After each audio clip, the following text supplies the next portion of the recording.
as well, which means Clark will finish with 9 assists. She was 1 assist away from tying the WNBA record of 3 straight games of at least 20 points and 10 assists. Courtney Vandersloot's record. You think about the numbers for Clark, it's just amazing. No player in this league has ever averaged 15 points and 8 assists. She's going to obliterate that when this season's done. And Holly, Caitlin Clark, certainly familiar with records. She's making a lot of records, but she's doing all kinds of unique things off the floor. She had a great break. She got to make it happen. But I thought this was the cutest thing I saw all of the Olympic break. This is Caitlin Clark. She's signing a baby. It is a 2-week-old baby. She got to sign the onesie and hold the baby, and she was so hysterical. She's like, "Are you sure?" She didn't trust her, and I was like, you know, if there's anyone in the world that has good hands to hold this 2-week-old baby, it's probably Caitlin Clark. Thanks for clarifying, because Caitlin Clark did not sign the baby. She signed the onesie. Yes, yes. But it was on the baby. There is a difference. There is.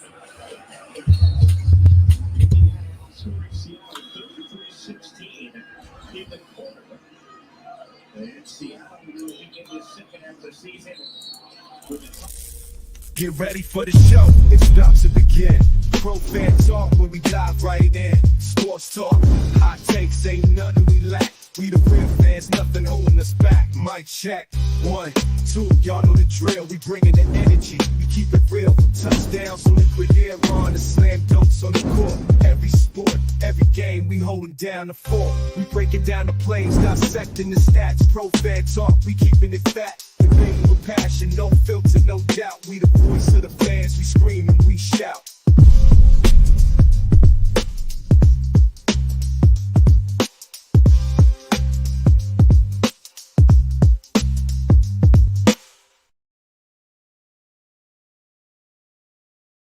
Yes, sir. Yes, sir. Yes, sir. What's going on, good people? We got on my television less than a minute left, 55 seconds.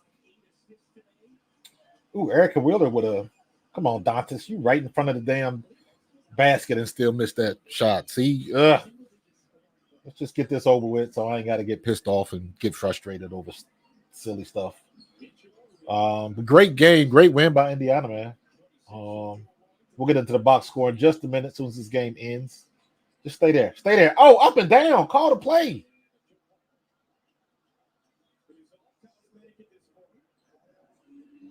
Come on, man. 30 seconds left, man. Let's hit this game. Put this game away and let's get to it. Let's get to the post game while y'all bull jiving. So, but what's going on, people? What's going on, JP? Gentorino, first out the limo, bro. What's good? I'm hoping Kev, the PRF, will be in here. We was going back and forth on Twitter for a little bit during the game. They ran for this one, man. They had to work a little bit for this one, but freaking Lexi Hall, man. Damn, Lexi Hall went to work. What did she end up with? 6 out of 7, 22 points, 8 for 10 from the floor, 6 for 7 from 3, y'all. 6 out of 7. Lexi Hall was just on fire. And what they talking about? Uh-oh.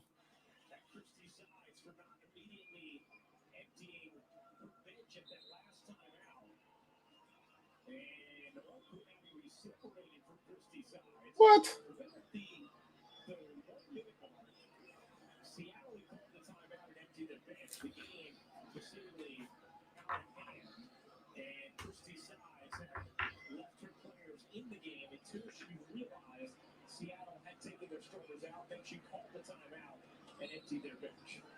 What does that mean?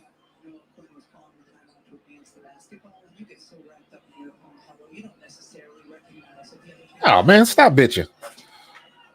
Seattle coach, stop bitching. You mad because you got embarrassed and you lost. Stop bitching about, like, why you going to bitch about that with less than 30 seconds left? What difference does it make? It ain't like they coming down the court dunking on you. It's like, out of all the things you want to bitch about, you can't bitch about that. That's like you trying to find something to bitch about so your team won't think you just giving up. So you making shit up. Like you making like that. Out of all the things that was going wrong in that game for Seattle, That's what you get mad about? Come on, man. Come on, son. Or come on, girl. I don't know what to say now. But Kobe, is your first year watching the playoffs. Hey, technically it's gonna be my first year too, bro. So hey, we'll be rookies in the playoffs together, bro. I appreciate it. Yes, they have. I don't think they do. I don't think they have playing because they only got you only got 12 teams. So it's not as it's just based on your record and you go forward. Matter of fact, I think 1, 2, 3, 4, 5. I think there's only one team that doesn't make it, two teams that don't make it.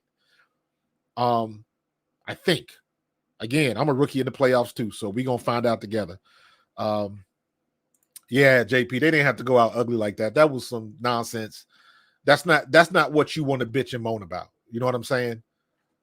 Even if she did have her starters and you emptied your bench, why are you complaining about it? That's mop-up duty. And as long as the starters ain't coming down the court and trying to drop threes on them or something like that, they wasn't trying to be disrespectful. So again, why she bitching about it? So I don't know. 20+ game, absolutely. 2 in a row. How many assists she had? I got the box score up right here. Let's take a look. Give me 1 second. There we go. All right, we got. What are we looking at? Agumike, she had a solid game today. Almost had a double-double. She was 1 rebound short from a double-double. McBeggar, she was balling today. She had 9 points, 4 for 5 from the field. I thought she had a couple threes, but she kept stepping on the line. So she has some long-ass twos. Skylar Diggins-Smith had a game, 6 for 17. She couldn't hit that 3, but, you know, it was what it was. Let me see. Hold on. I still got people chiming in on Facebook. Let me see. Click the image above and jump in the live chat. Let me see. We are currently 15 deep. There we go. So yeah, man, it was what's up, Daniel Berry Sports Highlights? What's good? Yeah, we out. Hey, listen, bench play. That was the difference today's game. Yep, Gentorino, you are right. If she shot a little bit better, she was distributing though. She had a pretty good stat line. Let me see, 15 points, 5 assists, 4 rebounds. So that's a pretty decent stat line. And Jewel Lloyd just, you know, she on my top 5 list, man. Jewel Lloyd went to work, 9 for 22, 2 for 6 from deep, 26 points, 4 assists, 4 rebounds. She filled that stat line. So she did pretty good. Other than that, Horston only had 4 points. Whitcomb had 6. Russell had 1. So that was pretty much it. And then you go down to Indiana Fever. Katie Lou she didn't score. Melissa Smith only had 3 points, man. She had 7 rebounds. Aaliyah Boston had 15 rebounds. It don't really seem like it. 15 rebounds and 9 points. She needed 1 point for a double-double. If she had to miss some of them easy buckets in the paint. Oh, that's so frustrating. Kelsey Mitchell went off again, 27 points. 10 for 19 from the floor. 10 for 19 from the floor. That's what, 53%?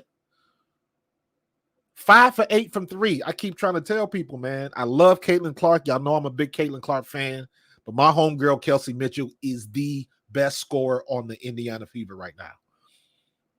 So guess what? Lynn Dunn and everybody out there in Indiana, y'all better do what y'all got to do and see what you can do to tie up Kelsey Mitchell, because if she walks, you got to get another scorer in there that can complement Caitlin, because you know it is clear that Caitlin Clark's specialty is not her 3, is her passing, but she got to have somebody to pass to. Today, Lexi Hall got red hot, but can she do that again and again and again? Can she be consistent with it? A couple weeks ago, Katie Lou Samuelson had a game. Then you didn't hear nothing else from her. So you need somebody that can be consistent. And just to let you know right now, I appreciate everybody in the chat.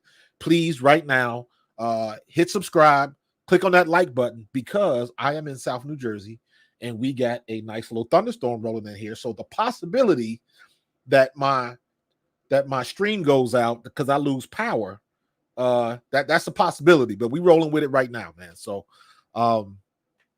yeah, man. Raced a great game, bro. Absolutely great game. Lack of defense by the Storm. Yeah, a little bit. They played good defense in the first half, but second half, I don't know if it's lack of defense, more of because I know a couple people said that the Storm was playing good defense in the first half. I just thought that nobody was making shots for Indiana. They were taking it to the glass, but the jumpers, not so much. And they just woke up in the second half. So for the game, they ended up with 46%. So that's where it is. So Kelsey Mitchell equals Jordan Poole. Lexi Hall, it gotta be, man. Lexi Hall she went off today. And that's what you want. You want your bench players to have a day. Because every game, your stars are not gonna show up. So every game is gonna be different. Every game is gonna be different. So that's good when you see your bench showing up. That's exactly what you need. Yeah, Kelsey got busy, man. Homegirl got busy.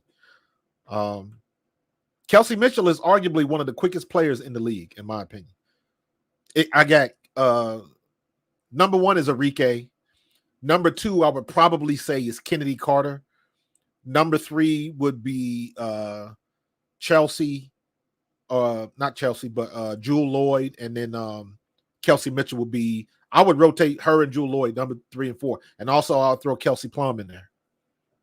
So she's top 5 in the league with just explosiveness. Yeah, LeVar. Lexi Hall blocked out today, man. She kept hitting the shots. She was in the zone. What do y'all think about because I was getting pissed off because they wouldn't keep the up tempo up. They would not keep the up tempo up, and they kept slowing it down. And Seattle kept making it a game in that first half. And I was like, just go up tempo. Every time they would push the pace, they would get down the court and it would pay dividends. And then they would slow it up again. And I'm like, Christy Sides, what are you doing? You just saw what happened in the first half of your previous game. And then you come back in the second half and slow it down again, and you blow a 28-point lead. Indiana's good for blowing leads, man. They're good for blowing them leads. I'm like, when you get something like that, whatever you did to get it, keep that same energy up. Keep that same energy up. Yeah, Racer, 100%, bro. Give my homegirl her bag.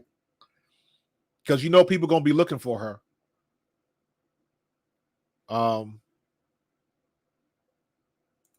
you think Ionescu going to be available too? Is her contract up?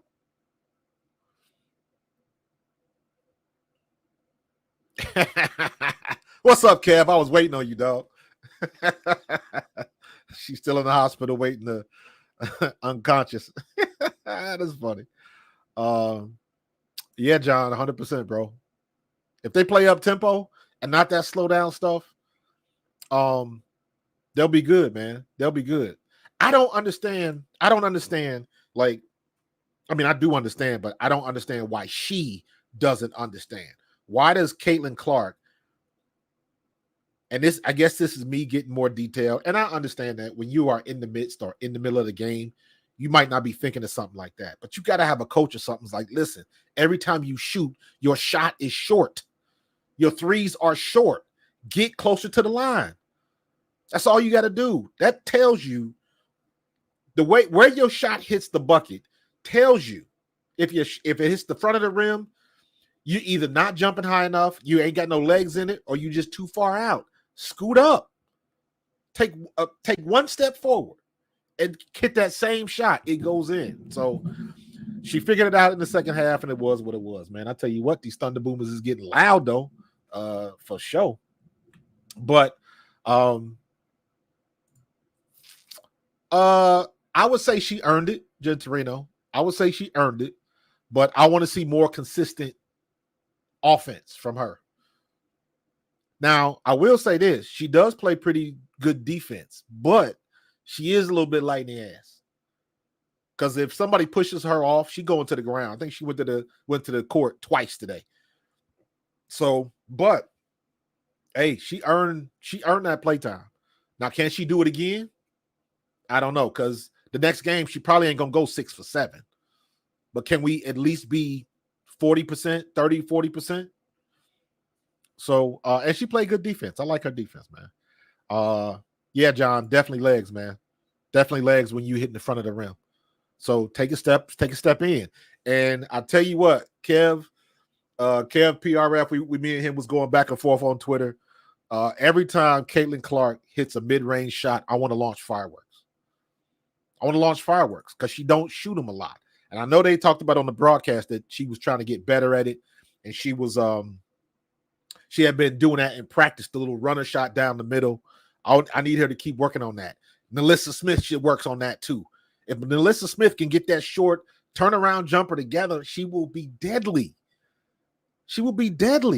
Melissa Smith could be arguably the best rebounder on that team because she can jump better than anybody else on that team. But her mid-range shots, she got that funky cock it all the way back shot, and that's hard to control your strength. So, but if she gets that little, 10-foot and in jumper together, Melissa Smith is going to be a problem. But we'll see what happens. I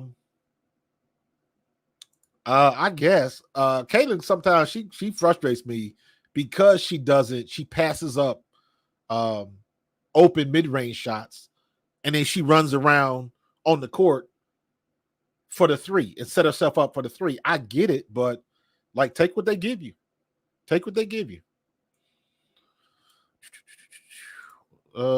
Also, she gets banged up a lot by the end of the game. She was massaging her left arm, which I believe was the reason today for her struggles. Did you talk about Caitlin Clark, Kev? They all go to the court, man. Skylar Diggins, Jewel Lloyd, Caitlin Clark, Lexi Hall. Who else? Agumake went down. Everybody goes down, and everybody start grabbing their face. And I'm like, well, did they hit you in the face? Did they just touch you? I know women get sensitive about their face, but damn, it's like everybody grabbing an eye or something like that. Yeah, it's just like, you know what? Play. Now, I will say this now, and everybody, this is the one thing we can all agree on. I don't care if you're a Caitlin Clark fan, Angel Reese fan, a Rike fan. It don't matter who you are a fan of. We can all universally agree that the WNBA refs suck. They are not good whatsoever. And some of the stuff that they let go, and then 2 minutes later that they're calling, the math ain't mathing. I don't get it. I don't understand it. I understand. Like, I don't know. I don't even know what to call it. I just don't get it. Because I'm a big proponent of, if you are a referee, if you're going to call ticky-tack stuff, then call it the whole game. If you're going to let them play and let it be a physical game, let them play the whole game. Don't switch up in the fourth quarter. Don't switch up in the second half. Whatever you're going to do it from start to end. Be consistent. And the officiating in the W has been some of the worst I've ever seen in my life. And that's saying something when you look at some of the crap you see in the NBA. I would argue right now, the last 3 to 4 years. Now, I'll say the last 2 years, because you know what? This is my first year really, really watching and being invested in the WNBA. But anytime the NCAA refs are the pinnacle, are the elite level referees, because the damn show ain't the NBA, and clearly it's not the WNBA. The NCAA refs are the best group of referees I have seen, because I've seen games where they swallow the whistle and they let everybody play. Now everybody's going to have nitpicks and stuff like that. You know, I saw the game against UConn where they called that girl for that moving pick when Kate Beckers had the last shot. That's how you want a game to end. Don't call it then. You're always going to have moments like that. But for the most part, the NCAA refs have been very good. The NBA refs are garbage, and the WNBA refs are garbage. And I know sometimes the WNBA and the NBA refs, they intermingle. I don't know if they use the WNBA as kind of like a minor leagues or something, because I've seen refs in the W that are now in the NBA. What's the one girl? It's a female ref. She's very popular. They made a meme out of her because one of the players made some like joke about her being falling for her or something like that. I forget what her name is. You see her, if you saw her, you would recognize her because she's refed a bunch of games. She's a pretty good ref, but she started in the WNBA a couple years ago. So, because I think I did a video about her, and I was looking up pictures of her, and I saw a bunch of stuff with her with the W. I don't know how long ago that was, but everybody cut their teeth in the W, and I'm like, yeah, maybe it's a reason why all of the refs of the NBA are not good either. Because it's woof. Just be consistent, man. They swallow the whistle when they shouldn't, and then they let them play when they should blow the whistle. Like I don't, or they call the fouls when, like let them play. But when somebody get trips, I saw the trip on Caitlin Clark. I saw the one where Skylar Diggins went to the lane, and I think it was Aaliyah Boston grabbed her arm. That should have been a foul. It's on both sides. And that's the weird thing about watching the WNBA. If you bitching about the refs, it's not because your team is getting the calls. The calls are bad on both sides. And that's something you don't normally see, because normally you got some home cooking depending on who's home and away. In the W, you don't see it like that. They just, like, I don't get it. They are not consistent at all. AB played great. Yes, she did. Yes, she did. What did she have? Did she almost have a trip? Damn, she did. I didn't even check the 8 assists. Wow. 9, 15, and 8 for Leah Boston. Damn, that's a stat line for your ash. Caitlin Clark was 1 assist away. Rebound. When Caitlin Clark decides that she wants to rebound, she can get triple doubles. She could be on triple double watch every game. Because she's had a couple games. I don't remember. It wasn't the game that she got the triple double, but it was the one before it where she was like 2 assists away when everybody was dropping her passes. But you can tell those games, like it's almost like she makes it up in her mind that I am going to get some rebounds today. And she was like, the first half, she had like 7 rebounds. And I'm like, triple double watch, because you already know she's going to get the assists. And you already know she's going to get at least 10 to 15 points a game.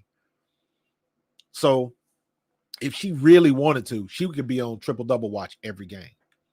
So, what's up, Benefactor? Good to see you, bro. Yeah, Nalissa Smith, she got that weird jump shot, and she needed to stay down low. I don't understand why Christy. I mean, I know they got to run the play and they got to pass it around and stuff like that, but I do not. And this has happened a few times during the season, where they run in these plays and the ball ends up in Alyssa Smith's hands, and she's out on the perimeter right by the 3-point line, and you got less than 6 seconds left on the shot clock. I don't want her with the ball with 5, 6 seconds left on the clock. Get the ball to your shooters. Get the ball to Caitlin Clark. Get the ball to Kelsey Mitchell, or you got to go down low to Aaliyah Boston. But now, as you saw today, this is the one thing Seattle did pretty good today. They were playing that pick and roll to a T because everybody's seen it. Everybody knows what they're going to do. And as good as a game as Aaliyah Boston had today, right? When you keep her from inside of when you keep her outside of the key. When I say the key, I'm talking about the little 3-point line right under the basket. When you keep her outside of that, so if she gets the ball in the paint, you force her to dribble, she's in trouble because she can't handle the ball. She is not a good ball handler. Dantas is not a good ball handler. Whenever she's too far away from the basket and she tries to dribble her way into it, you can play good defense on her and force a turnover. I like it when she gets the ball, when she can turn and shoot. Aaliyah Boston should never put the ball on the ground if she don't have to. Turn and go back up and get the ball. But that kind of leans into, you guys know what I said about Aaliyah Boston. I think Aaliyah Boston is great, but she got big girl's disease and she can't jump. She's not a good jumper. If Aaliyah Boston could jump like Nalissa Smith, that would be crazy. She'd be dunking. She would be dunking. So, yeah, man. Yeah. And that's saying something. Because you got plenty of people that plenty of examples of bad referees. So, you know what, John, I said this weeks ago, before the Olympic break, maybe even months ago. I don't know what it is. And again, this is not Indiana. This is everybody in the W. And I saw it. I saw the same thing in the NCAA tournament for the past 2-3 years. When the women get the ball on the blocks or down low, right, close to the rim, for some reason, they dribble under the basket, like literally under the backboard. So if you got to look up, the backboard is right up above you. So they got to jump out or dribble all the way around to get in front of the rim again. And I'm like, why does that happen so much? Because I've seen so many people, they get the ball. I saw Leah Boston do this. They get the ball down low and they pivot to the sideline. And then once you pivot to the sideline, you're out of position because you would have to literally have to jump backwards to put the rim in front of you. Now I see Kelsey Mitchell, another game tonight. I love Kelsey Mitchell. Y'all know she my homegirl. But Kelsey Mitchell is moving so fast that she goes around the gym and around the rim underneath, and then she's got that move where she doesn't dribble and she just one hands it. But sometimes she's moving so fast, it's too much heat on the ball and she misses the layup. I think she missed 2 or 3 tonight. 2 or 3. What's up, LeVar? I appreciate that, bro, with the super chat. Did you see Seattle coach confront Size for not pulling her starters? They had to be separated. Size was apologizing profusely. We talked about that right when I got on the thing. I was like, why is she bitching about that? So what? She didn't pull her starters. What's that got to do with her? As long as Indiana starters wasn't trying to dunk on them or drop threes or something like that, they were just trying to dribble the ball out. So I don't understand where she was getting heated at. I saw that, and I was trying to figure out what's the problem, and why is that making you so upset? After everything that happened in the game, why does that get you so mad? I didn't understand that. I know that might be like a respect thing or something like that, but it ain't like you got your graduating seniors going up against the freshman team. And clearly, to your point, LeVar, clearly, Christy Size was apologizing, and I'm like, why is she still bitching about it? It wasn't purposeful. She wasn't trying to be disrespectful. I mean, I just chalk it up to when you a losing coach and you got to be mad at something. And I was like, get out of here with that bullshit. Appreciate the super chat, LeVar.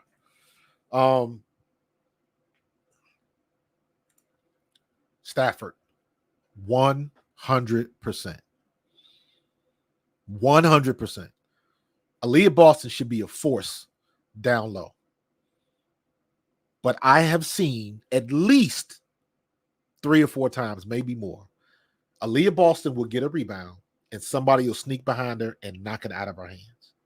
And I'm like, when you get a rebound, your elbows go out and you squeezing that ball. And sometimes they get lazy and just it's I don't know. Sometimes Aaliyah Boston goes off and she shows you the force that she can be. And sometimes, in my opinion, it looks like she's playing lazy ball. She gets the rebound and she has no spatial awareness. Who's coming behind me? Who can knock the ball out of my hands?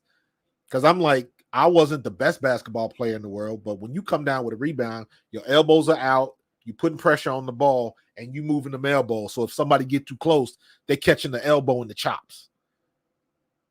But she don't do that. She brings the ball down like this. And it's easy to not, it's hard to put pressure on the ball when you like that. You got to squeeze that bad boy. And I don't know why she doesn't do it. So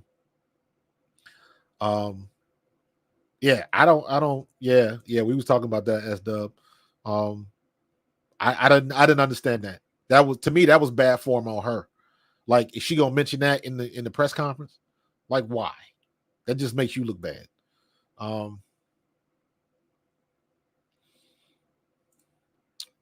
If I was size, I'd be like, look, I blow.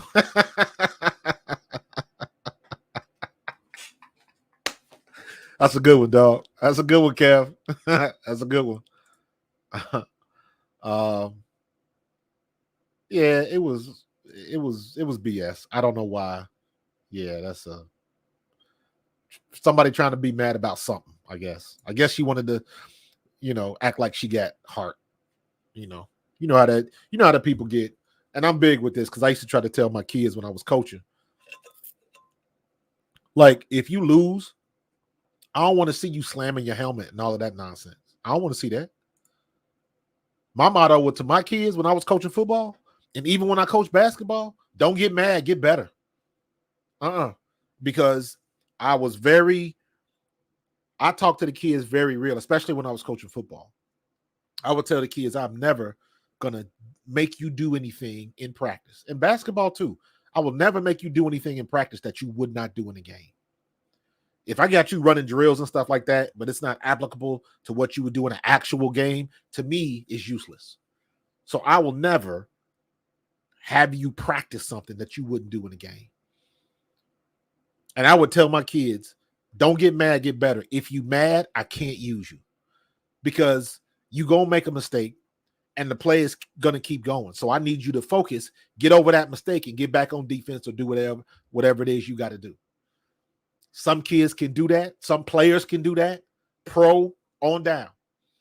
That is not a elementary level coaching point, because I've seen professional players.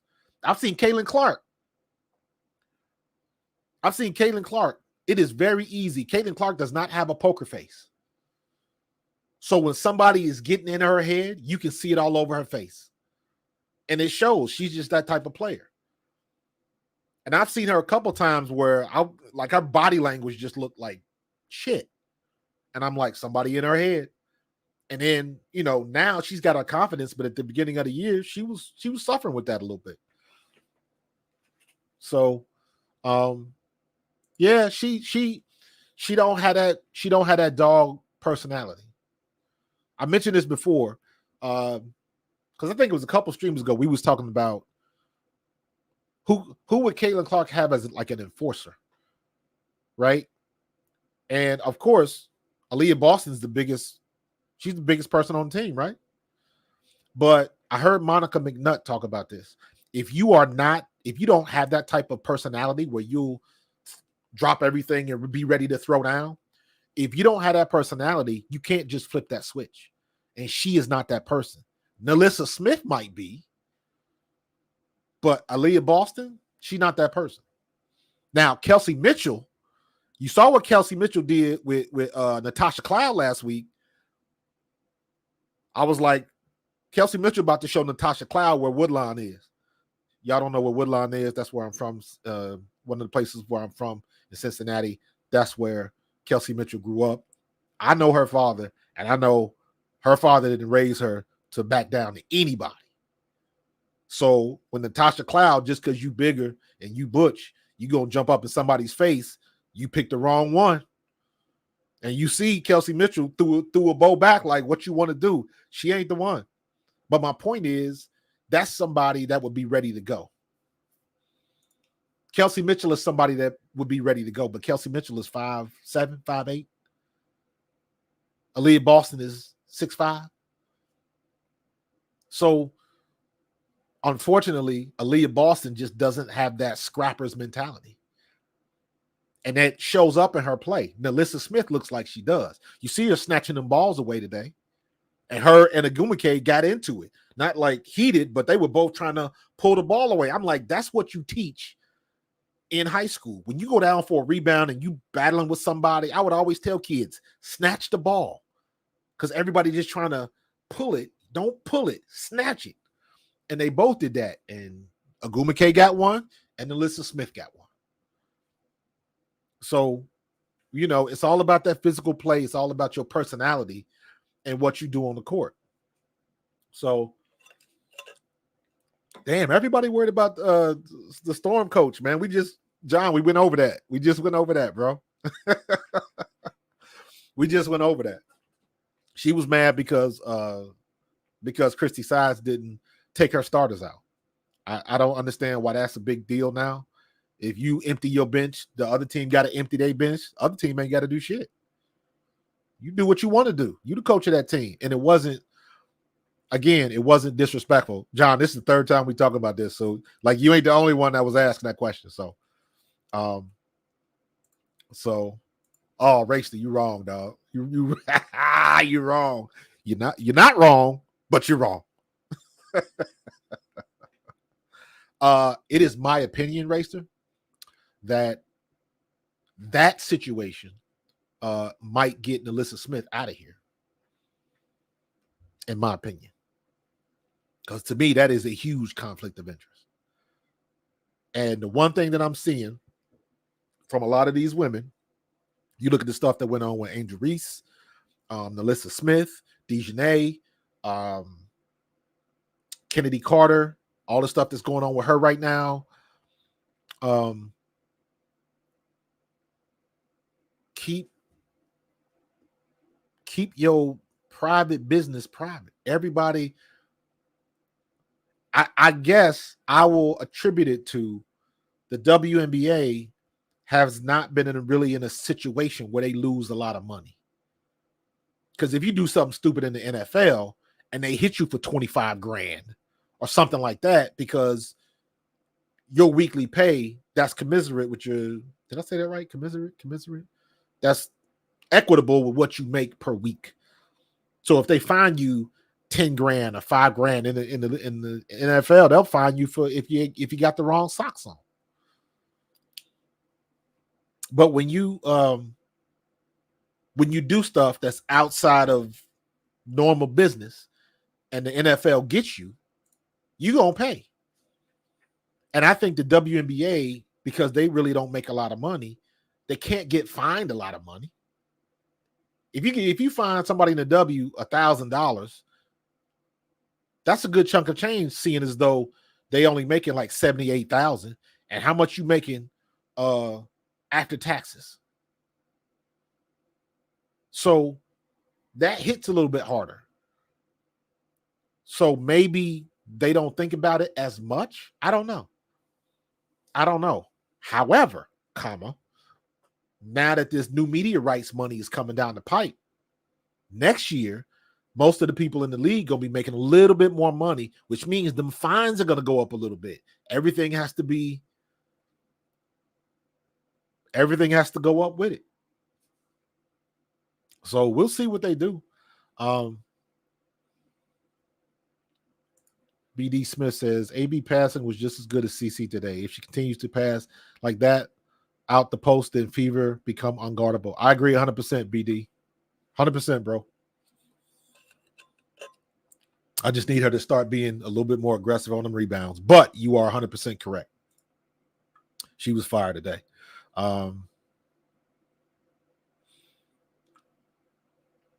Marcus E.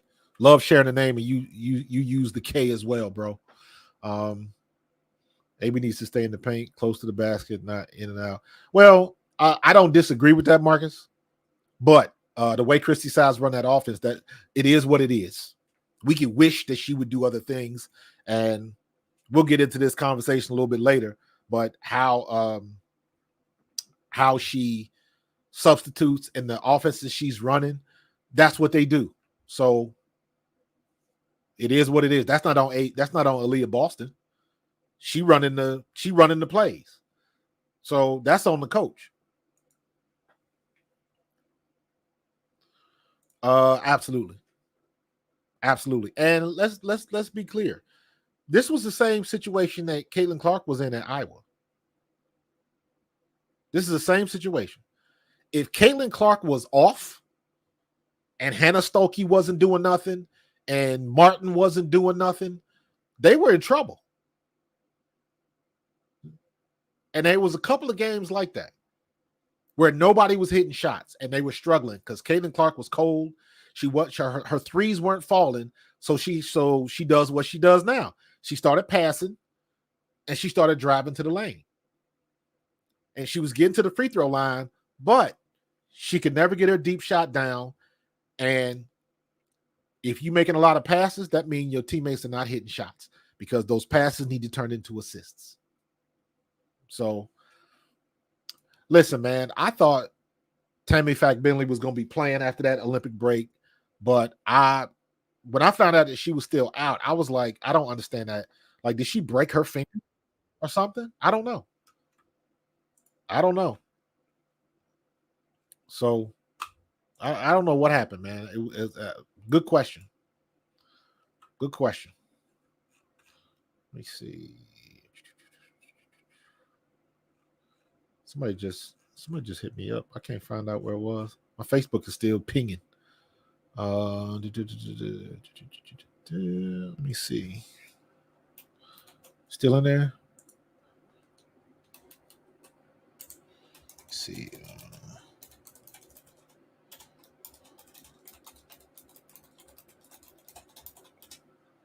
There we go. Yeah, but so I don't know what's up with Timmy, man. I want to see her back on the court though. Maybe she'll come back playoffs and just, ain't nobody gonna be ready for her. Yeah. You 100%. Yes, you did.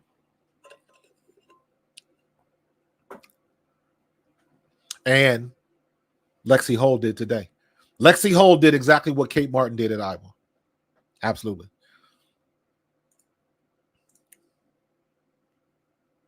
AB is fit. She just can't dribble. She just can't dribble at all. Like Indiana's bigs are not good ball handlers. Now, Fack-Bentley is, but she got to get on the court.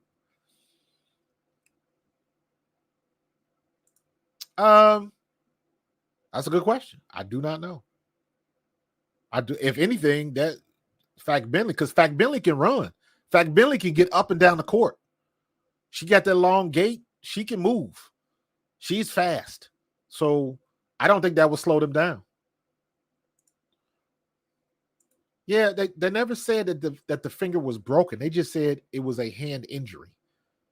The WB, they be very vague on some stuff. Because I remember I was trying to look up stuff about what happened to Chelsea Gray last year. I could never find any article that said she popped her Achilles. All it said was foot injury. And my guess is it looks like she popped her Achilles because what she looks like now is nowhere close to what she looked like last year before she got hurt. So it must have been bad. First Florida today. Mark, man, I wanted to light off fireworks when I saw that, man. I was like, please keep practicing that shot. She need to practice that shot. Nalissa Smith and Aaliyah Boston need to work on a baby hook shot.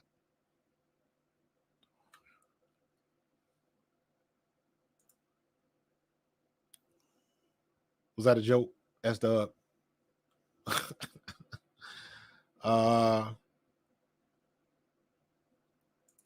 yeah. And I mean, it's Aaliyah Boston can ball now. I just think as my observation, I think she could do some things better. Yeah, Lexi was on fire tonight, man. She was red hot. She was molten lava tonight, bro.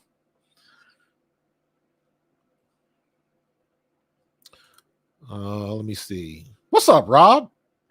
From the Philippines. Appreciate you, bro. I like that international flavor. That's what's up. Kev says, I need Smith or Boston if they're on the perimeter to go set a backside pick for the wing if they're not setting one for the point of cutting. Don't just stand there. They all do that at one point in time. Caitlin Clark stands around a little bit. Kelsey stands it. I don't know. Everybody does it. So to me, that's the offense. That's the offense that they're drawing up. And like they got to keep moving and cutting backside and getting to the rim. And you know, if they just push the ball up the court, they wouldn't have to worry about all of that. Because they would be running everybody out the damn gym.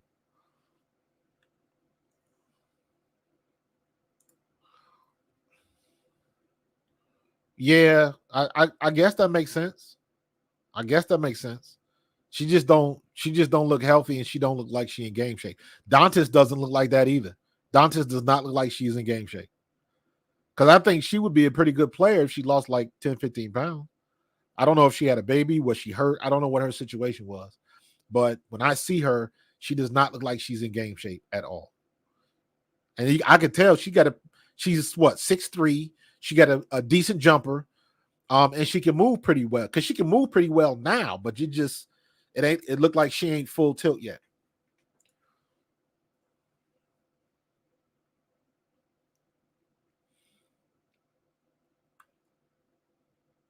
Yeah, man, a lot of help. And it looks like everybody, like Jewel Lloyd will probably hit the fatigue wall a little bit. Everybody that played a lot is going to hit that fatigue. Like Brittany Griner, she was kind of off and on. She didn't play a whole lot. Diana Taurasi really didn't play a lot at all. But Kelsey Plum, Asia Wilson, Jackie Young, she's going to be fatigued. Who else? Who else was on that Olympic team that played a lot? The people that played a lot are gonna hit a wall in about the next 4 or 5 games, because you got to remember now all of the other teams. I heard Skylar Diggins, I believe, was talking about that when they did their interview on the court.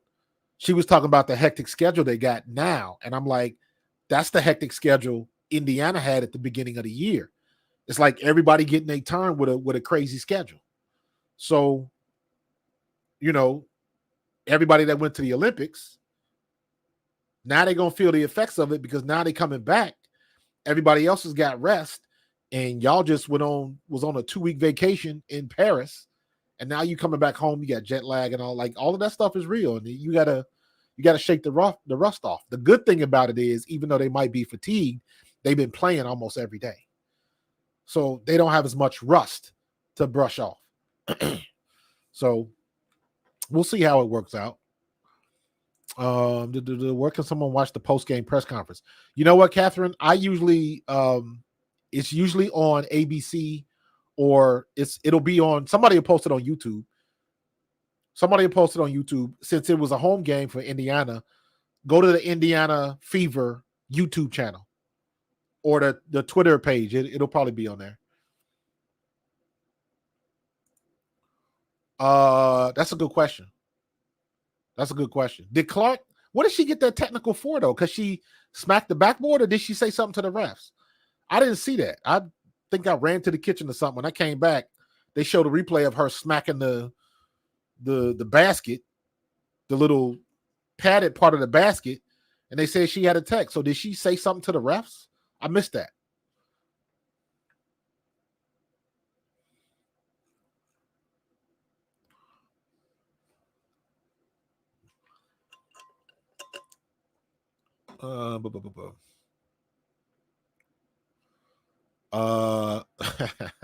On purpose during the Olympics. Listen, Las Vegas got their own issues, bro. They got enough problems down there, man. And I like Becky Hammond, but they got some issues going on down there. But as long as they got Asia Wilson, ain't nothing changing. Asia Wilson is bad. That is a bad woman. So guess what? As long as Asia Wilson is still hitting shots, I don't see anybody beating them in the playoffs, in my opinion.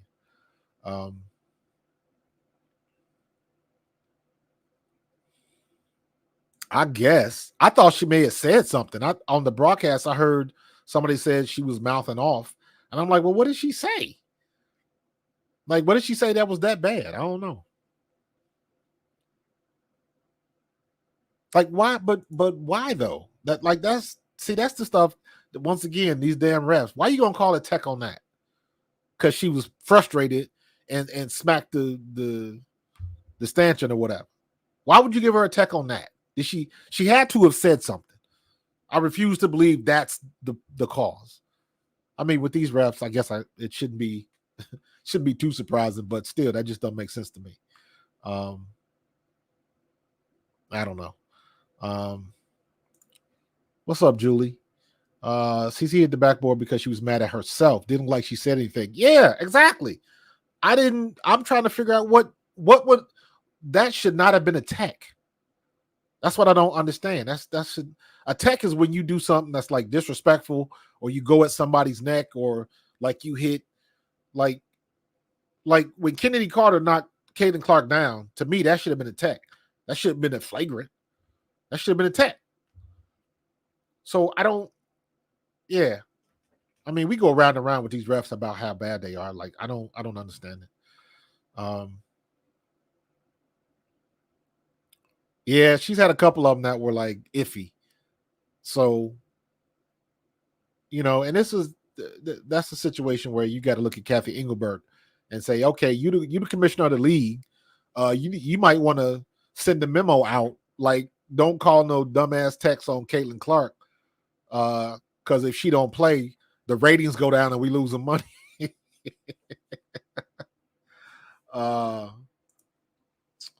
Catherine, I haven't looked at that. It's crazy at the end of the season too, but so is everybody else's. So at least it's even.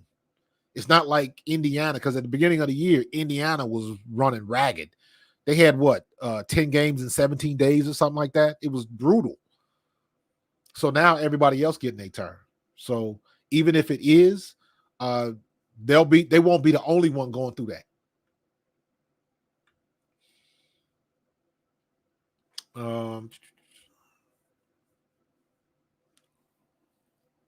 I don't know. I think they can, all of that stuff you can appeal, Stafford. They got a committee that looks at all that stuff. Just like in the NFL, there's a committee. If you get a fine or if you get something like that, and the one thing I will say about the NFL, and I would hope that all of the other leagues do this, because I've talked to John Runyon personally. He's the guy that reviews the tape, and they watch a ton of tape. Before they send the letter out finding somebody, they watch a ton of tape from a bunch of different angles. And not to mention, they get microphones everywhere. So if something was said, you could probably hear it. Somebody could pick it up. So if it was overzealous on the ref's part, Indiana will probably appeal, and maybe it'll get taken off or something like that. Because I remember somebody had mentioned earlier that one of Angel Reese's texts got removed, and rightfully so.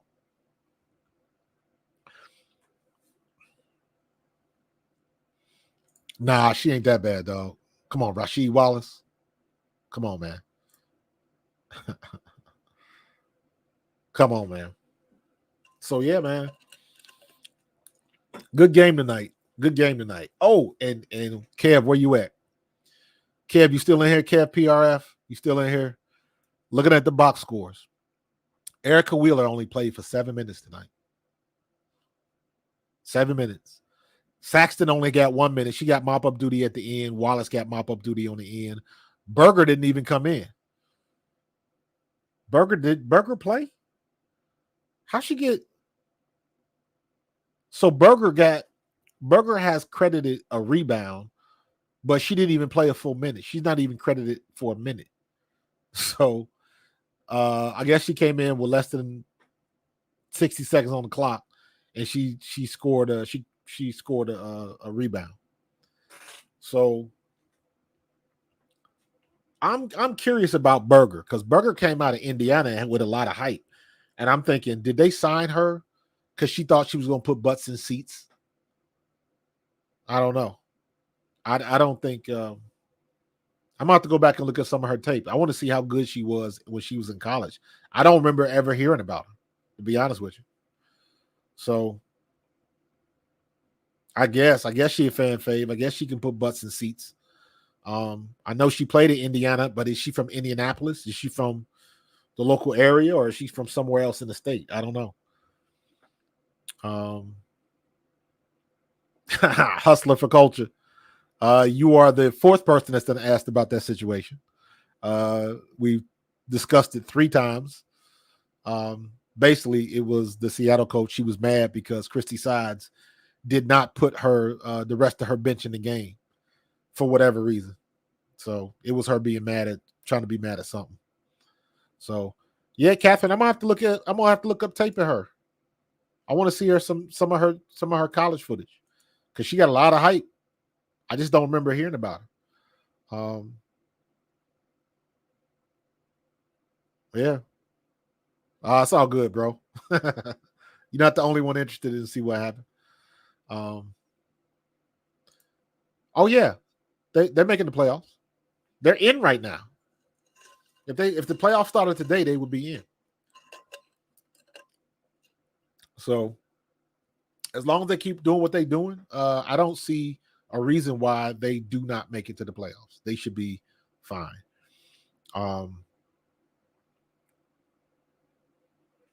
S-Dub, I want to see her. I'm gonna do some homework. See you, staff. Appreciate you, bro. Make sure you hit the like and subscribe before you get up out of here. I appreciate it. We trying to grow. By the way, technically, let me see if I can do this. Hold on there. Dashboard.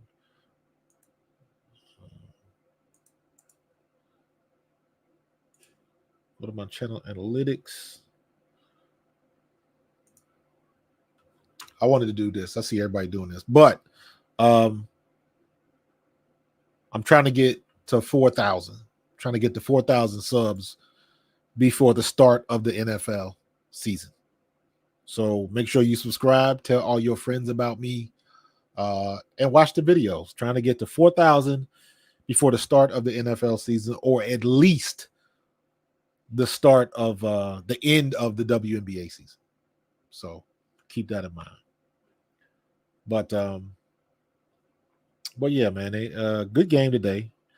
Let me see. Let me switch back out to my main, and let me see.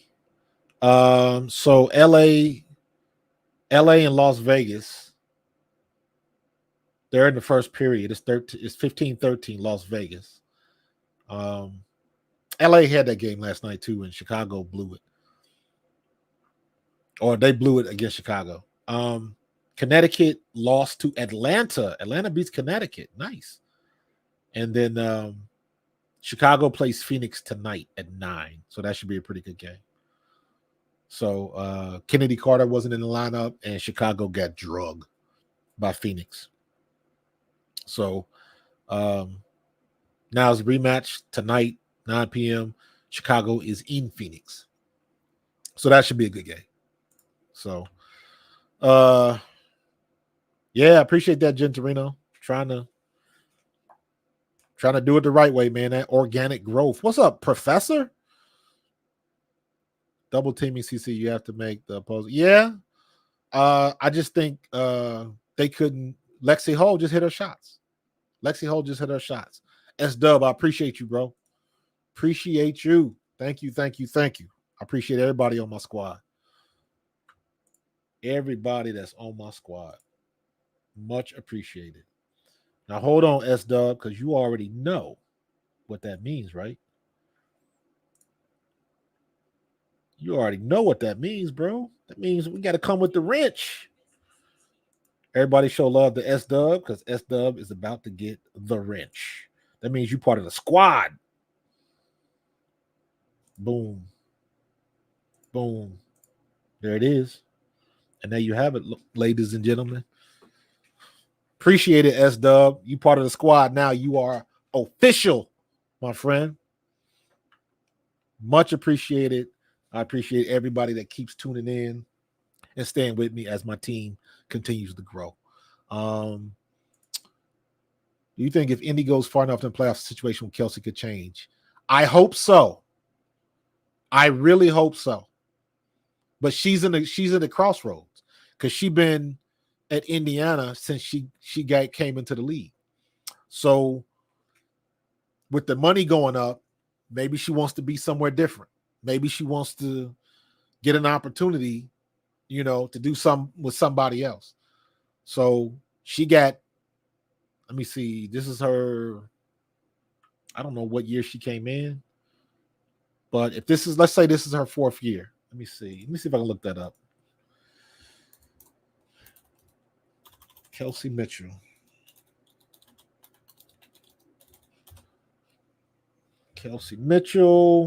She is 28. So that means, can I get the Wikipedia? Because she said that stuff the other day, and I was like, I don't want to see my homegirl leave, but so she was drafted. She was the 2nd overall pick in 2018. So this is her 6th year. So she this is the last year of her contract.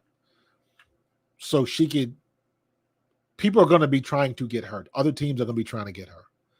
So basically what it's going to come down to is, I think you might be correct in saying that it might come down to what happens in the playoffs. And does she think with a couple of more tweaks on the roster that they could get back to the playoffs with Caitlin Clark with what she's doing?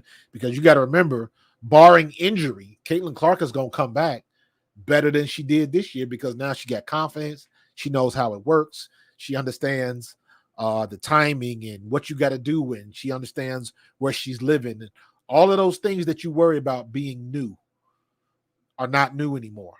So now she's a veteran next year, and she understands what time to be at practice and what you got to do and where you got to go to eat.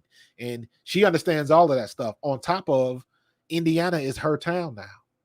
I would argue that she's probably more popular than any other Colts, any other Pacers. She is at that level. So somebody like her, comfort in where you are staying is very important. And now, especially after this year and whatever happens in the playoffs, she's part of that. So I would hope that Kelsey Mitchell can recognize that, and she can see what happened. But she played it right. I wish she could have kept that under wraps and just did coach speak. But she playing the business game. She playing the business game because essentially what she did was she let it be known that she's looking and she don't know if she's going to be in Indiana next year. And what that does is that's like, hey, she's available. So who's going to pony up the money? And whoever ponies up the money, Indiana has the right to match. So she's in the win-win. She's playing the game right now. And good for her. I want her to get as much money as she can possibly get.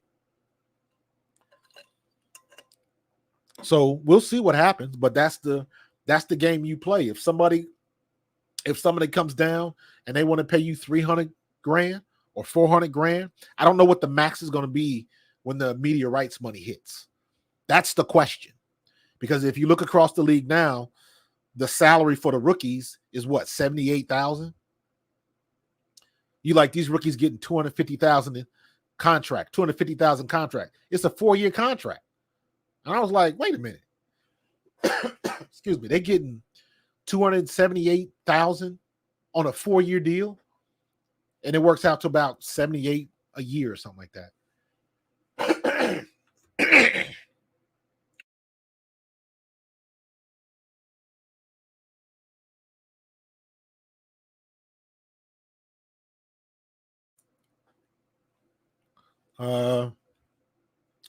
Snatching Kelsey is Indy from Atlanta. Why would she want to go to Atlanta?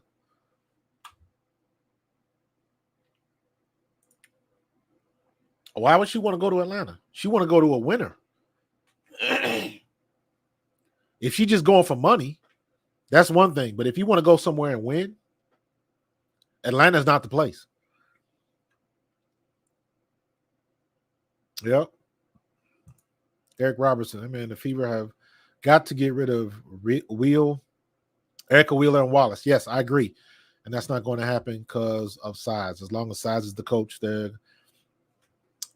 Thank you for reminding me, Eric. The question I wanted to ask everybody is, because I don't think size should stay. I think she needs to be fired. Not fired. I think at the end of this year, they need to go in a different direction. Let me say it like that. So the question is, what would Christy Sides have to do for her to keep her job? That's the question. Because I just think that with the pieces that Indiana has now, they need somebody who can coach. You got a star stud player in Caitlin Clark. If she stays, think about it like this. If Kelsey Mitchell stays, you have two of the all-time leading scorers in NCAA history on the same team. And you got a coach that don't know what to do with him. So just imagine if they do, let's say all the rumors are true and Lisa Bluter does come in there. Now, I don't think Lisa Bluter is the greatest coach in the world. She just happened to have the best player in the world. Go back and let's see what Lisa Bluter was doing before Caitlin Clark got to Iowa. But what do you think that Indiana would do with a much better coach who could do much better with the X's and O's? Let him play up-tempo. What do you think is going to happen then? So what does Christy Sides have to do to keep her job? To me, she'd have to go to the finals because you have too many other options at coach, as a head coach. And now that you have the best player in the league, arguably, it's still Asia Wilson. I won't forget that. But now you have arguably the best player in the league. People are going to be perking up for that job. And people can come in with their resume and they can tell you, I'm better than she is. And I could have done more with that. Because, in my opinion, they are winning now in spite of Christy Sides. Because some of the decisions that Christy Sides is making, you like, come on now. Like, why? Like, it's just questionable. So,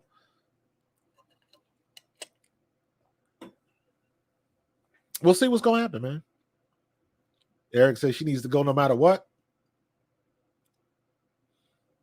Eric, I do not disagree with that, man. I do not disagree with that.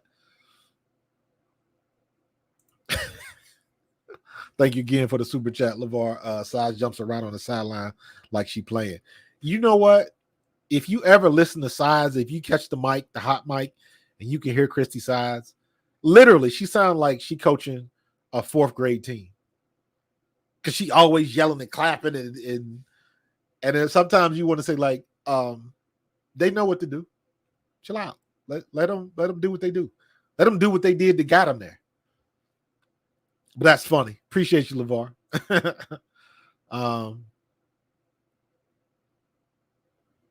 Gentorino, that's possible, but you can't.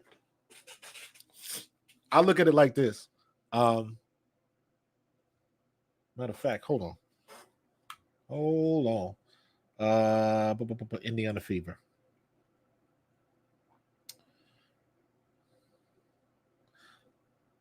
So the Indiana Fever won a championship in 2012. They won their conference title in 2009, 12, and 15.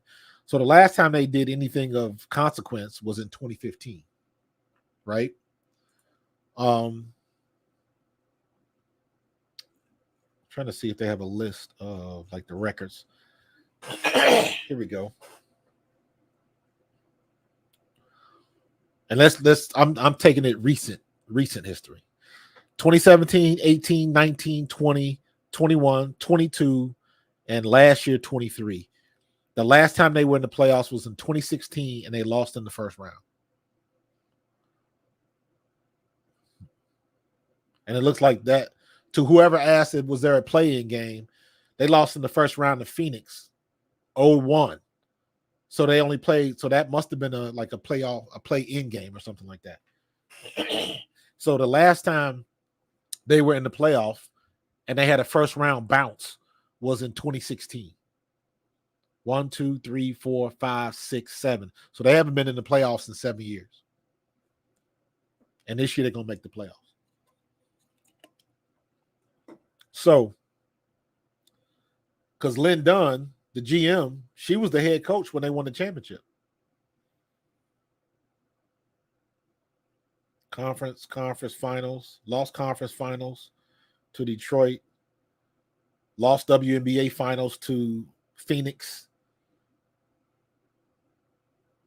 They won a championship in 2012.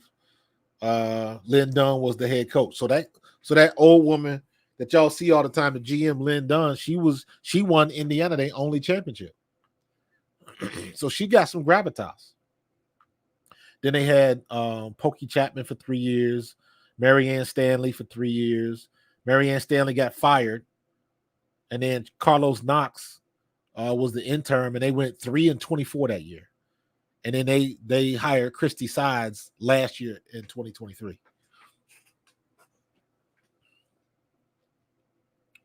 I agree. I agree 100%. Because nobody expected Caitlin Clark to be this good. And you know what? I'll say it on both sides. Nobody expected any of these rookies to be this good. Because think about it. Look at all of the rookies that are playing. Caitlin Clark is killing it. Angel Reese is killing it. Rakea Jackson is killing it. They just don't talk about her enough. Rakea Jackson is having a good year for a rookie. Cameron Brink was killing it till she got hurt. Nobody expected these rookies to be this good. I'm waiting for Cheryl Reeve to play Alyssa Peely more than she has been playing. So yeah, everybody been good. Hopefully, Cam Brink will come back before the season is over, but I don't think LA is gonna make the play. LA and Dallas are not gonna make the playoff. I don't think. So, but all of the rookies have been good. Aaliyah Edwards has been good. Kate Martin has been good.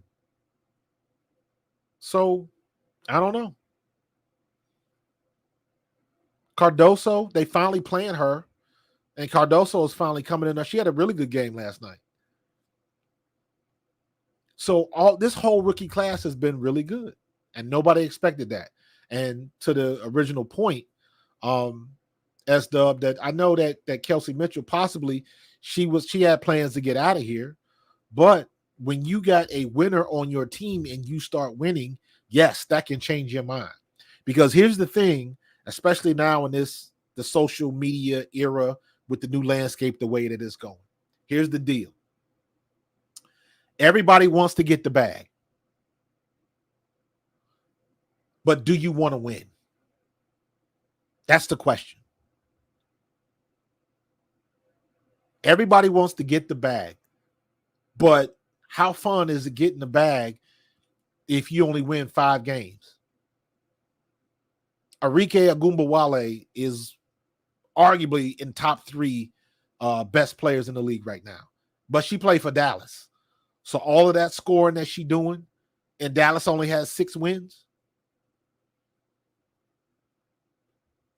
What would she give to be on a winning team? Would you sacrifice some of the money? That's some of the things that we have. And I say this right now, just using the Eagles as an analogy, the Philadelphia Eagles have become a destination team. Meaning you have vets and you have other good players that want to come to Philadelphia. And that's what Indiana is going to turn into because of Caitlin Clark. You have a bona fide star. So there's some trickle-down effect that happens. If I go to Indiana, I'm playing with the biggest star in the game. That means you get more endorsement deals. You get more visibility. You get more opportunities for extra money on the side. Hey, come to this autograph signing session and we'll give you $1,000 to sign autographs for 2 hours. Well, you never got that somewhere else. You realize that. I realized that, hey, you mean to tell me, because this was the one thing, and now mind you, this is back in 93. I think it still happens a lot, but not as much as it used to. Because back then when I played, social media didn't exist yet. Right? So I'm not a basketball player. I played baseball, football. I stopped playing basketball my sophomore year in high school. But when I got with the Eagles, every now and then they're like, hey, one of the vets would come around, it's like, hey, what you doing Saturday? Why don't you meet me up at Cherry Hill and play some basketball with me? Now me, I'm like, nah, I'm not that good at basketball. I'll pass. And like, nah. And a veteran had to explain this to me. Like, nah, come on out. It's a charity game. We playing against the teachers, and it's the teachers versus the Eagles. So it's going to be a lot of people at the game. It's a fundraiser, blah, blah, blah, blah. And you get paid to come. They'll pay you $500 to sit on the bench, go in for 2 minutes, chuck up a couple shots, and then sign autographs. So wait a minute. You mean I ain't got to play a lot? I can sit on the bench and y'all going to give me $500 to sign autographs for 2 hours after the game? Yes. What time I need to be there? Those are the opportunities that happen when you get to a place with stars. Caitlin Clark is the star. So now Indiana is marketable. When Kelsey Mitchell was there, wasn't marketable. And when Kelsey Mitchell was there, they weren't winning. She came out in 2018. 2018, her rookie year, they were 6-28. 2019, they were 13-21. 2020, 6-16. 2021, 6-26. 2022, 5-31. Last year, 13-27.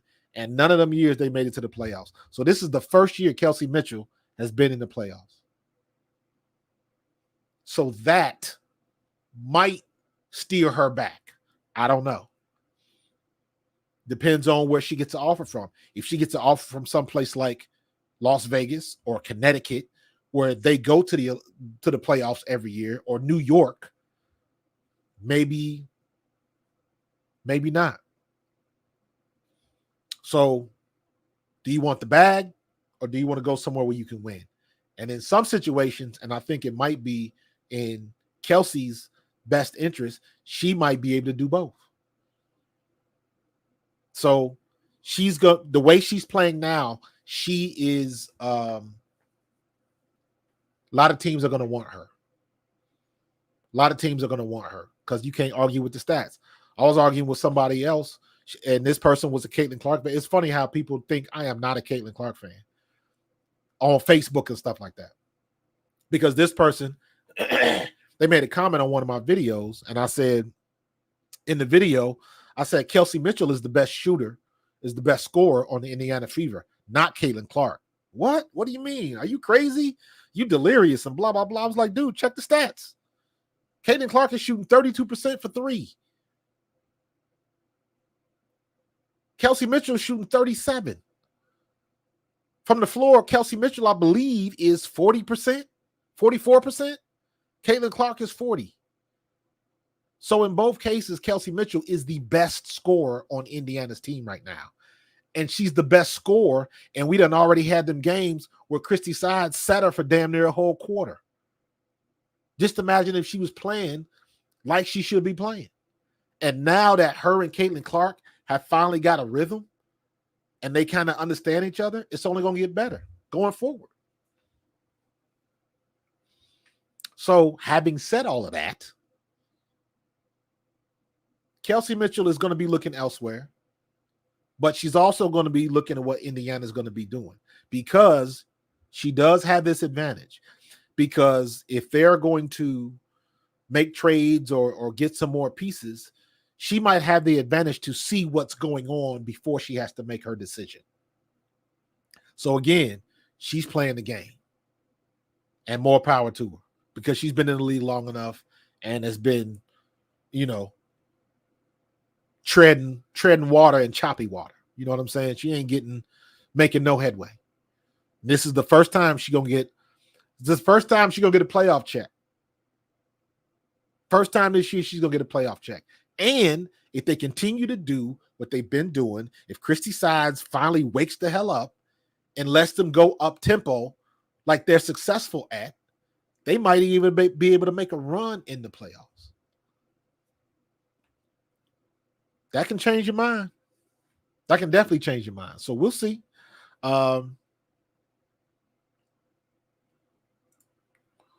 Do you think Connecticut and New York is too packed early already, though? I can see her on Vegas if they get rid of Hayes. I don't know, because all of these teams have to make cuts, and all of these teams are trying to do stuff before the trade deadline and stuff like that. So anything can happen. We can't assume that the rosters as they currently exist today are going to be the same rosters in a week or two. That's the difference, because we don't know what these teams are going to do. Las Vegas is an X factor right now because you don't know what the team's going to do. Becky Hammond's got trouble. The team is under investigation. They got a lot of issues. And it might be a situation where people might come back and say, you did that. You did what to Becky Hamby? To Hamby? I'm out. I don't want to come back. That's a real possibility. Or they might be in a situation where Las Vegas might be forced to say, hey, Becky, we got to let you go. And then you might have players that say, I only want to play with Becky Hammond. I'm out. There's a million different things that can happen. So you just got to wait, because the rosters, the way they exist today, are probably not going to be the same in 2 weeks. They still talking about who going to sign Gabby Williams. Gabby Williams is damn near a lottery pick now, because everybody wants her after what she did in the Olympics. Matter of fact, I just found out right before I started streaming live. I forget what his name is, the French player that dunked on LeBron. The 76ers just signed him. I'm like, yeah.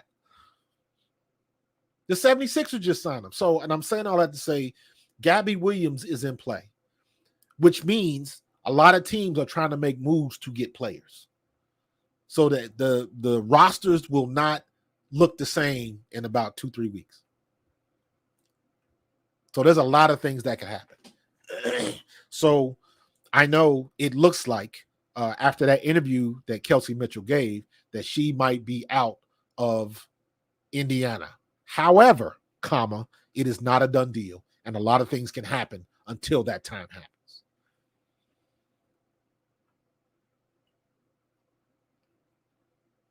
Yes. Good point, Donnie. Everybody's benefiting from the D that's being played on Caitlin Clark. And that's why Caitlin Clark is getting all these assists. And she should have more if they wasn't dropping the passes early. But it is what it is. But you are 100% correct.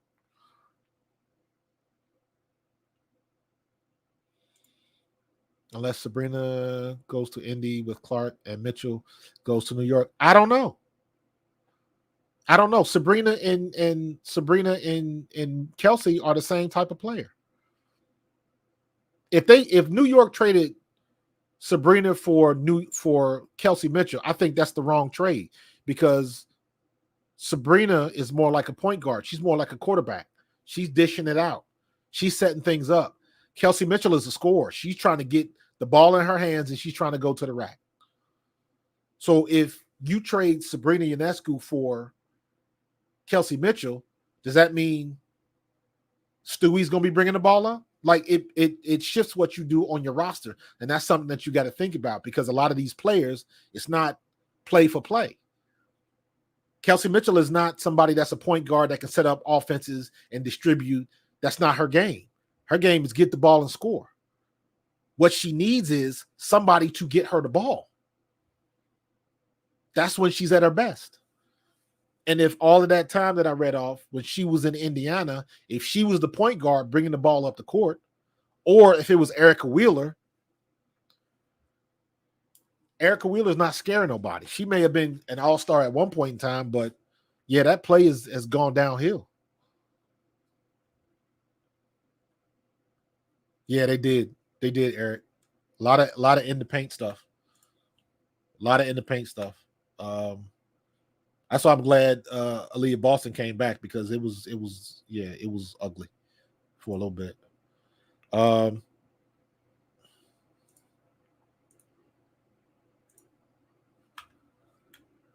Check this out. On that note, Eric, all of this. 2, 4, 6, 8, 10, 12, 14, 16, 18, 20, 22. It looks like about 22 shots. It looks like 11 shots. 1, 2, 3, 4.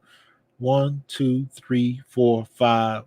1, 2, 3, 4, 5, 6, 7. Yeah, it looks like 11 shots in the paint under the basket that they missed. 22 points. So they were bad today. A couple of times, who was it? Kelsey Mitchell was coming in too hot. Look at that. Missed shots in the paint. 2, 4, 6, 8. She missed 10 points in the paint, y'all. 10 points in the paint. This is Kelsey Mitchell. 10 points in the paint. Missed. Got to do better. You got to cut that in half. Caitlin Clark. She only missed 4 points in the paint. Nalissa Smith. 6 points in the paint. What Aaliyah Boston? 2 points. Aaliyah Boston had a good day down low. Kelsey Mitchell, Katie Lou, she got 1 in there. Damaris, 6 points in the paint. Dantas, you gotta, yeah.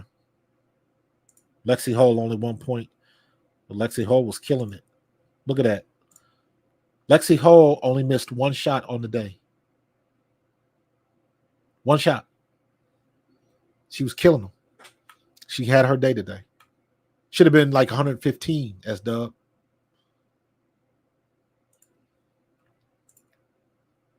It's all about when your bench hits points. If your best scorer is not scoring, if your second best scorer is not scoring, because think about it, Kelsey Mitchell really didn't wake up until the second half.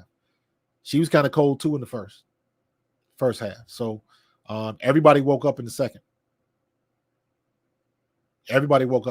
So it was good to go. But yeah. That just opened some people's eyes. So the only thing I hope now, like we was talking about earlier, is I hope that Lexi Hall can be consistent in that regard. Can she shoot like that every game? Probably not. But I need her to shoot better than what she had been doing. And now, because of what she did today, she's going to get more opportunities to. Every time you got Nalissa Smith with the ball, I want to see Lexi Hall with the ball. Now they got to figure out how to make that work. Because I don't want Nalissa Smith with the ball on the perimeter. That's bad for business. So we'll see what happens.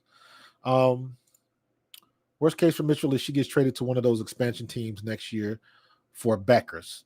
Possibly, but I don't see Indiana getting Beckers. I don't see why would Indiana want to get Kate Beckers? Kate Beckers is another point guard. That would be nice if Kate Beckers and Caitlin Clark could play together. So I don't know. Next year is Golden State, and then 26 is Toronto. I believe that's the way it works.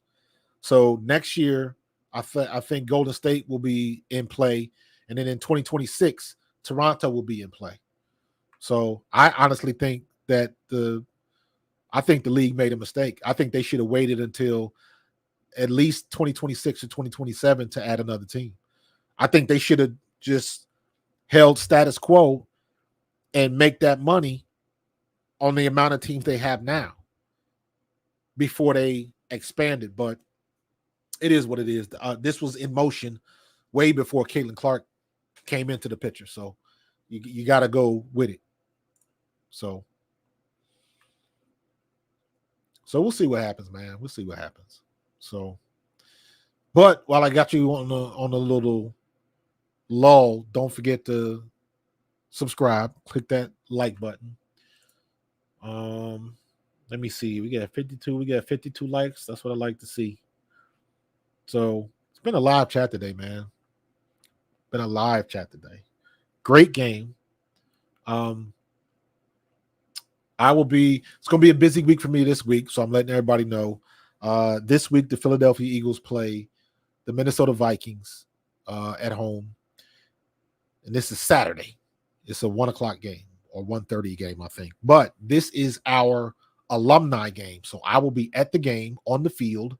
I get to walk out, wave, sign autographs, all that kind of stuff, hang out with some other former players and things of that nature. So I will be busy with that next weekend, so I probably won't have any WNBA coverage on Saturday.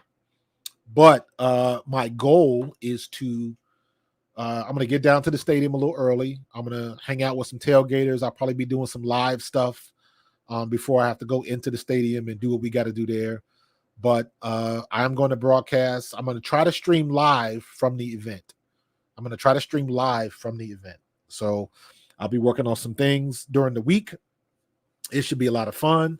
Check me out if you are in the Philadelphia area and you manage to get down to the game and you see me on the field, holler at me. If I hear Coach Marcus coming from the stands, I will find you. Come down. We can dap it up, take a picture, give you an autograph or whatever, and keep it moving, man. So I like to have fun, but I'm going to be down there early. I'm going to try to enjoy myself and get some good content, man. Get some good content. So I'm going to try to go live. If I can't go live, I'm going to just film it. And then as soon as I get home, I'll upload everything. But it should be fun. Always look forward to seeing other former players and friends and stuff like that. Good time for everybody that you haven't seen in almost a year. Get together, and we have a blast. So there'll be plenty of pictures and all of that kind of stuff forthwith.